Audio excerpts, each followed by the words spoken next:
Hello there, ladies and gents. Welcome to today's video. My name is Marcos Aguirre. In today's video, I'm going to review, document, and sound demo this beautiful instrument. This is a Jackson Concept Series RR24 Special Edition guitar. Let's get right into the specs and features of this beauty. New, these guitars came with a top-mounted Floyd Rose 1000 bridge and locking nut, a single EMG 81 pickup with an afterburner gain boost, Jackson branded tuners.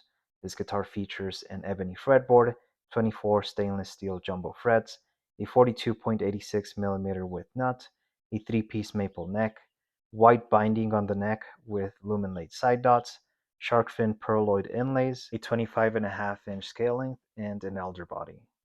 Originally, this guitar came with a Jackson gig case, which in my opinion is quite flimsy as if made out of foam. I wouldn't expect this gig case to protect a guitar, especially like at an airport situation where guitars are notoriously thrown around. Luckily, I had an extra Jackson molded case for Rhodes guitars and King V's, so this guitar has been protected throughout the time it was in my hands. This guitar also came with strap locks and the usual tools and case candy you get from the factory. The ebony fretboard on this guitar has some streaks of brown, and I know this to be the case with a lot of these particular model of guitars because it's one of the most common complaints that came from people who bought them. These streaks of brown are sometimes wanted by guitarists who want a guitar that's a little more unique, but from my experience, this has mainly pertained to acoustic guitars. The pearloid inlays on this guitar don't luster because they're not made out of any gemstone, but they look fine. Like I stated earlier, the Floyd Rose on this guitar is top mounted and there isn't a cavity underneath, so its function is greatly limited. And I know this was a big turnoff for a lot of people who wanted one of these guitars, including myself. The price tag on these guitars when they first came out was $2,000 US, and to justify the price, Jackson said that this guitar had custom shop features. I will say that although this guitar is beautiful and looks almost identical to the custom shop version, it does fall short on delivering those custom shop features. So for example, some of the things I've already mentioned, like this guitar coming with a Floyd Rose 1000 versus a Floyd Rose original, and it coming with a soft case versus a hard shell molded case.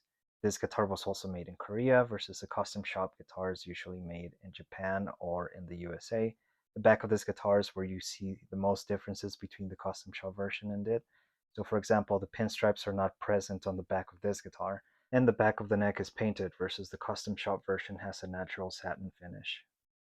Here's what the cavities of this guitar look like, starting with the electronic cavity. So we have all the wiring for the EMG as well as the circuit board for the afterburner gain boost and the pot for the volume/tone knob. The cavity itself looks nice and well done. The Floyd Rose cavity is a different story as it does have some scraping where the back plate rests. Outside of that, it looks pretty decent, just a little bit dirty, but that scraping is definitely not custom shop quality. And the battery housing for this guitar is just your standard plastic battery housing. The back panels on this guitar do seem to be the same that Jackson uses for their custom shop guitars, which I believe are made out of aluminum.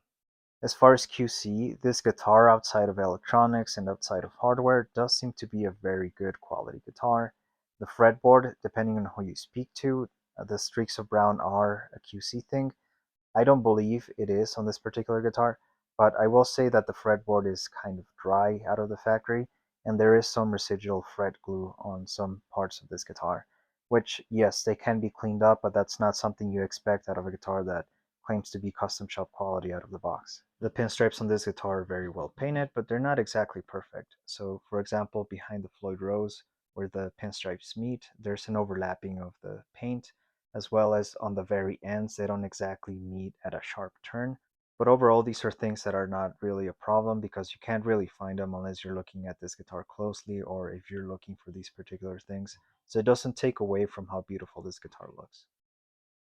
As of this video coming out, these guitars are no longer in production. These particular guitars were a short limited run by Jackson Guitars. That was also the answer to a lot of Children of Bodom fans who asked Jackson to reissue some of Alexi Laiho's old Jackson guitars, including myself, admittedly. What I feel like we got with this particular guitar was a watered down version of what we asked for, because even though, yes, the guitar is beautiful and all that, it not having a Floyd Rose original or a hard shell case, especially for $2,000, seems a bit criminal. What I feel like we got with this particular guitar is a well-made but overpriced X-Series Jackson, with the beauty of Alexi's original Jackson being the selling point. Alright, ladies and gents, let's get into the tone test section of this video, then I'll talk more about this beautiful guitar. As always, I'll be using my Lee Jackson GP1000 setup for the tone test.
So yes, the electronics of this guitar gave out right as I was doing the tone test video. And before you guys ask, I did try everything to get these electronics to work, so I checked the wiring, I changed the battery, but it seems like I simply got bad electronics with this guitar. What's worrisome is that this isn't the first time that this has happened to me with an EMG product. As of this video coming out, I have already sold this guitar. The tone test demo I recorded shortly before shipping this guitar to its new owner. I notified the buyer of this guitar of this issue and thought I had to cancel the order, but he was okay taking the guitar as is. But of course, I felt like it was my responsibility to do something to make up for this issue.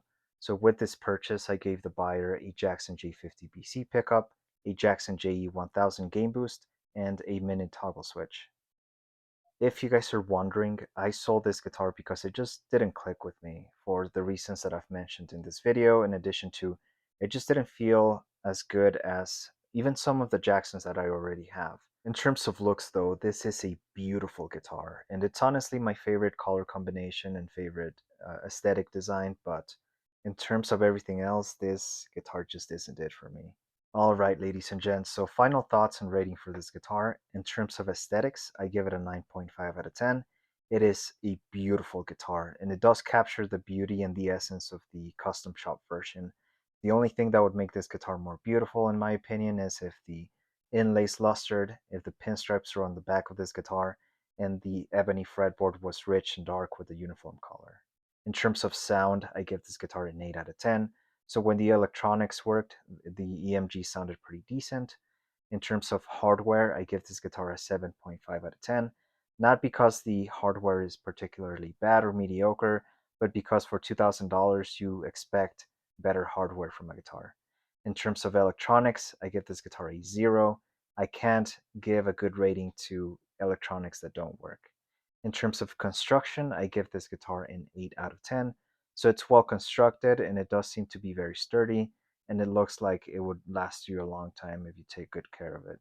In terms of feel and playability, I give this guitar an 8 out of 10. It feels good to play and hold, but admittedly the Floyd Rose being top mounted and limiting your use of it does have an impact on how well the guitar functions. So that's why I rate this guitar an 8 out of 10 in terms of playability and feel. I'm curious, if any of you guys watching bought one of these guitars, what was your experience with the QC and the electronics and everything?